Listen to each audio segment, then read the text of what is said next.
3, 2, 1. Action. Well. How did you do? Thermal equilibrium हमने अभी पढ़ चुके हैं। एक प्रॉपर तरीके से डेफिनेशन लिखी हुई है थर्मल इक्विलिब्रियम की कि temperature is a property that distinguish the thermodynamic from other science. We all know कि टेम्परेचर दो बॉडी को डिस्टिंग्विश करता है। कोई बॉडी हॉट है, कोई बॉडी कोल्ड है, वो कौन बताएगा?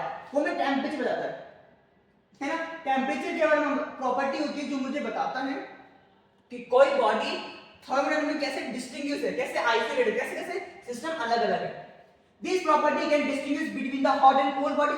जो मैंने अभी बोला कि एक हॉट बॉडी और कोल्ड बॉडी में डिस्टिंग्विश करता है when two or more bodies at different temperature are brought into contact after some time they form common temperature। जो भी हम पढ़ के आए थे थर्मोडायनामिक इक्विलिब्रियम में, वो थर्मल इक्विलिब्रियम की नेम सेम डेफिनेशंस है कि दो बॉडी जब डिफरेंट टेम्परेचर पे होगी, आपस में उनको मैं कनेक्ट कर दूंगा। यदि मैं आपस में कनेक्ट कर दिया तो उनका क्या हो जाएगा, एक पर्टिकुलर टाइम के बाद उनका कॉमन टेम्परेचर हो जाएगा और वो एक थर्मल इक्विलिब्रियम में आ जाएंगे। ठीक है, तो ये नॉर्मल डेफिनेशन लिखा हुआ है, नीचे हमने एक एग्जांपल भी लिखा हुआ है, तो एग्जांपल आप रीड कर सकते हो। एग्जाम में भी एक मार्क की डेफिनेशन आ जाता है कि थर्मल इक्विलिब्रियम क्या है, तो मैं अच्छे से एक्सप्लेन कर सकते हैं। ठीक है, नेक्स्ट मूव करते हैं। नेक्स्ट है कॉन्टिन्यूम मॉडल। ये एक नया टॉपिक है। पहली बात तो ये कॉन्टिन्यूम मॉडल है क्या? कॉन्टिन्यूम मॉडल की बात करें, सबसे पहले ये हमेशा ये स्टेटमेंट देखी जाती है जब भी हम देखते हैं यार, ऐसे लिखा होता है कि कॉन्टिन्यूम का मतलब क्या है। ये कॉन्टिन्यूम वर्ड बना कैसे? ये कॉन्टिन्यूम वर्ड बना हुआ है कंटीन्यूअस, यानी कंटीन्यूअस लगातार, कंटीन्यूअस प्लस मीडियम से। कॉन्टिन्यूम बना है कंटीन्यूअस प्लस मीडियम से। कहने का मतलब क्या है? कहने का मतलब ये है कि जब हम बात करते हैं किसी मैटर के बारे में, जब हम बात करते हैं किसी मैटर के बारे में, तो मैटर किससे मिलकर बना होता है? Atom, ion, molecules. यहां पे चीज लिखी हुई है कि जो मेरा एटम होता है वो किससे मिलकर बना होता है? एटम, आयन, मॉलिक्यूल, इलेक्ट्रॉन, इनसे मिलकर बना हुआ होता है। ये जो एटम, आयन, मॉलिक्यूल से मिलकर मैटर बना हुआ होता है, तो ये जो एटम्स होते हैं, ये पूरे मैटर के अंदर, यदि मैं एक मैटर बनाता हूं, ये इस तरह से एक मैटर बनाने मैंने, है ना, इसमें एटम्स या आयन या मॉलिक्यूल से ये मैटर बना हुआ, तो ये मॉडल ये कहता है कि जो एटम्स है वो एकदम कंटीन्यूअस लगातार इस मैटर को फिल कर रहे होंगे। ये नहीं कि पहले इस वाले एरिया को फिल कर दिया, यार यहाँ पे होल रह गया या यहाँ पर वैकेंसी रह गई, यानी एटम जो है वो कंटीन्यूअस मैनर में इस पर्टिकुलर एटम को या किसी भी एटम को फिल कर रहे होते हैं। तो ये डेफिनेशन है, डेफिनेशन देख लेते हैं एक बार कि the system is regarded as a continuum. The system is assumed to contain continuous distribution of matters। यानी मैटर के अंदर जो एटम्स है वो कंटिन्यूस डिस्ट्रीब्यूशन में, यानी लगातार फैले हुए है ना, लगातार फैले हुए। There no void and cavities are present। कोई भी void उस मैटर के अंदर या कोई भी कैविटी उसके अंदर प्रेजेंट नहीं होगी। कोई एटम एकदम अच्छे से फैले हुए, एकदम प्रॉपर तरीके से फैले हुए है ना, कोई भी void या कोई कैविटी हमें देखने को मिलेगा ही नहीं।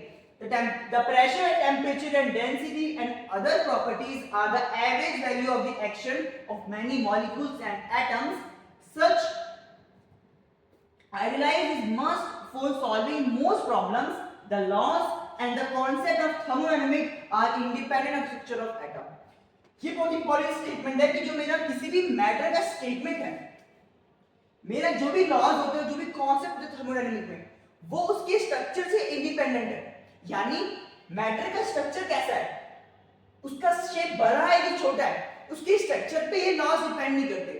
जो हमारे लॉज होते हैं, जो हमारा लॉ होता है या फिर कोई भी कॉन्सेप्ट होगा थर्मोडायनामिक का, वो उसके स्ट्रक्चर पे डिपेंडेंट नहीं होता, वो एकदम इंडिपेंडेंट होता है। वो तो उसके टेम्परेचर डिपेंड करता है, वॉल्यूम पे डिपेंड करता है, प्रेशर पे डिपेंड करता है, ना कि उसके स्ट्रक्चर पे डिपेंड करता है। तो बात करें कॉन्टिन्यूम मॉडल के बारे में, तो वापस मूव करते हैं। कॉन्टिन्यूम मॉडल क्या कहता है? कॉन्टिन्यूम मॉडल होता है कि किसी भी मैटर के अंदर जो मेरे एटम्स या आयंस या मॉलिक्यूल्स होंगे वो कंटीन्यूअस डिस्ट्रीब्यूशन होगा, यानी उसके अंदर जो मास होगा, भले वो मास एटम का हो, मॉलिक्यूल का हो, वो फैला हुआ होगा, है ना, कंटीन्यूअस होगा, लगातार होगा, कोई भी वैकेंसी, कोई भी होल प्रेजेंट नहीं होगा। ठीक है, ये स्टेटमेंट कहलाती है, ये स्टेटमेंट कहलाती है कॉन्टिन्यूम मॉडल कहलाती है। ठीक है, तो आई होप ये स्टेटमेंट समझ आ गई होगी और इस मॉडल के बारे में समझ आ गया होगा। बात करते हैं इस स्टेटमेंट के बारे में, तो ये 2 मार्क्स में एग्जाम में लिखने को आती है। ये 2023 में भी ये रिपीट हुई है ये स्टेटमेंट, और 24 के मिड में भी रिपीट हुई है, मिड में भी रिपीट हुई है। तो मैं ट्राई करता हूं कि मैं आपकी जो इंपॉर्टेंट ये जो क्वेश्चन रिपीट हुए हैं वो मैं आपके माइंड में रखूं, ताकि जब आप पढ़ रहे हो तो ये स्टेटमेंट जो इंपॉर्टेंट है उसको ना स्किप करो, है ना। एकदम प्रॉपर तरीके से लिखा हुआ है, 2 मार्क्स में आता है, अच्छे से एक्सप्लेन कर देना है, जो चीज स्टेटमेंट लिखी हुई है अच्छे से स्टेटमेंट बना सकते हैं, ये इस तरीके से बना सकते हैं। ओके, इसका एक डायग्राम भी हो सकता है, तो यदि किसी को सर्च करना हो तो गूगल पे जाके सर्च कर सकता है कि हाँ इसका डायग्राम कैसा होगा, ठीक है। तो ये 23 में 24 की मिड में 2 मार्क्स में रिपीट हुआ है, ये एंड टर्म में आया था और ये मिड टर्म में आया था, ठीक है। नेक्स्ट मूव करते हैं।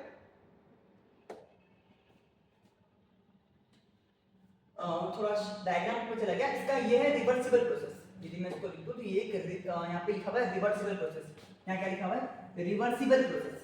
अब हम पढ़ने वाले हैं रिवर्सिबल और इरिवर्सिबल प्रोसेस के बारे में, है ना।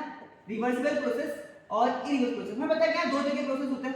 क्या होते हैं? 2 तरह के प्रोसेस होते हैं, रिवर्सिबल प्रोसेस भी होते हैं एंड इरिवर्सिबल भी होते हैं। तो सबसे पहले बात कर लेते हैं यार रिवर्सिबल प्रोसेस क्या होता है। रिवर्सिबल प्रोसेस बेसिकली जब हम बात करते हैं या फिर मैं बात करता हूं एक रिवर्सिबल प्रोसेस के बारे में, in a reversible process the system changes in such a way, यानी मैं बोलता हूं यार एक सिस्टम है, जैसे मैंने बोला यार एक सिस्टम है, मैंने बोला ये सिस्टम रिवर्सिबल प्रोसेस को फॉलो करता है, तो मैं ऐसे कैसे कह दूं यार ये एक रिवर्सिबल प्रोसेस को फॉलो करता है। रिवर्सिबल प्रोसेस को फॉलो करने का मतलब ये है कि मैं किसी भी टाइम पे अब ये क्या बोला वर्धन कर रहा होगा, अपना प्रोसेस कर रहा होगा, मैंने एक पर्टिकुलर टाइम पे बोला कि तो अपने पिछले वाले इनिशियल स्टेट पे जा सकता है क्या, तो रिवर्सिबल प्रोसेस यदि मैं बोलता हूं ये सिस्टम एक रिवर्सिबल प्रोसेस है तो वो अपने इनिशियल स्टेट पे जा करके इनिशियल स्टेट पे जा सकता है, यानी वापस रिवर्स हो सकता है, तब इसको मैं बोलता हूं रिवर्सिबल प्रोसेस। ये प्रोसेस रिवर्सिबल प्रोसेस है, इसका मतलब ये किसी भी टाइम पर अपनी प्रीवियस स्टेट को ऑक्यूपाई कर सकता है, वापस रीगेन कर सकता है, ऐसे प्रोसेस को मैं रिवर्सिबल प्रोसेस कहता हूं। डेफिनेशन देख लेते हैं। In a reversible process, the system changes in such a way that the system and surrounding can put back in their original shape या original state, यानी वो सिस्टम वर्क कर रहा, मैंने बोला आप वापस अपने ओरिजिनल स्टेट पे आ सकते हो क्या, तो सिस्टम यदि रिवर्सिबल होगा तो वो अपने ओरिजिनल स्टेट पे आ जाएगा, है ना। एग्जैक्टली रिवर्स द प्रोसेस, और एग्जैक्टली रिवर्स हो जाएगा, क्या हो जाएगा रिवर्स हो जाएगा, ये दिख भी जाए।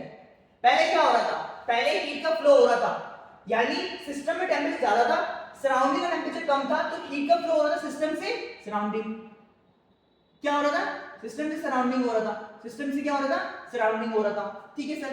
लेकिन क्या हुआ, जैसे जैसे मैंने बोला यार एक रिवर्सिबल प्रोसेस है, तो रिवर्सिबल प्रोसेस है मतलब वापस हीट का वापस फ्लो होगा, मतलब कि यहां पे जितनी हीट गई है और वापस हीट यहां से आएगी। मैंने कोई वर्क डन किया, मैंने अपनी एनर्जी लॉस कर दी कोई वर्क डन करने में, अब वो बोलता है कि वापस उस एनर्जी को रीगेन कर लो। यदि मैं रिवर्सल प्रोसेस कर रहा हूंगा तो मैं उस एनर्जी वापस रीगेन कर लूंगा। वैसे ही उसने जब प्रोसेस किया तो जितनी हीट उसने रिलीज करी उसने वापस उतनी हीट क्या कर ली, गेन कर ली। तो ये मैं बोल सकता हूं एक रिवर्सल प्रोसेस है, पहले इसमें हीट का लॉस हुआ और फिर से इसने हीट कर लिया, गेन कर लिया, तो it is a reversible process. बात करते हैं इरिवर्सिबल प्रोसेस के बारे में, तो वी ऑल नो क्या ऐसे कभी नहीं हो सकता, मैंने कोई काम किया, मैंने अपनी एनर्जी को लॉस कर दिया, अब मैं वापस वो एनर्जी गेन नहीं कर सकता। वी ऑल नो यार, एक बार बॉडी नीचे गिर गया, क्या वो बॉडी वापस हवा में उड़ सकती है क्या, अपने आप तो ऊपर आ नहीं सकती, वापस आपको एनर्जी देनी पड़ेगी। तो जब भी हम किसी प्रोसेस की बात करते हैं तो हर एक प्रोसेस, कितने जो भी हमारे रियल प्रोसेस होते हैं, सारे रियल प्रोसेस एक इरिवर्सिबल प्रोसेस ही होते हैं। जितने भी हमारे स्पॉन्टेनियस प्रोसेस होते हैं जो अपने आप होते हैं, यानी मुझे कोई उनको कराने की जरूरत नहीं होती, जो भी स्पॉन्टेनियस प्रोसेस होते हैं या जितने भी रियल प्रोसेस होते हैं वो सारे के सारे क्या होते हैं, एक इरिवर्सिबल प्रोसेस होते हैं। जैसे एक फिगर बना हुआ है कि क्या हुआ, ये पिस्टन था, ये वैक्यूम था, ये गैस था, जैसे उसने प्रेशर लगाया तो प्रेशर लगाने के बाद क्या हुआ, प्रेशर लगाने के बाद ये इधर आ गया, गैस क्या होगी, पहले गैस पूरी फैली हुई थी, वर्क डन किया, जैसे वर्क डन किया तो वर्क डन करते करते गैस यहाँ तक आ गई, यहाँ पे गैस आ गई और यहाँ पे क्या गया, वैक्यूम बन गया। अब यदि मुझे बोले कि वापस वर्क डन कर दो, वापस इस गैस को यहाँ से ला दो, क्या हम ला सकते हैं क्या? नहीं, हम इसको वापस अपने ओरिजिनल पोजीशन पे या अपने ओरिजिनल स्टेट पे लेके नहीं आ सकते, बिकॉज अब उसने वर्क डन कर दिया है, उतनी एनर्जी लॉस कर दी है, अब वापस उसको रीगेन नहीं कर सकते, वो उतनी एनर्जी वापस रीगेन नहीं कर सकता।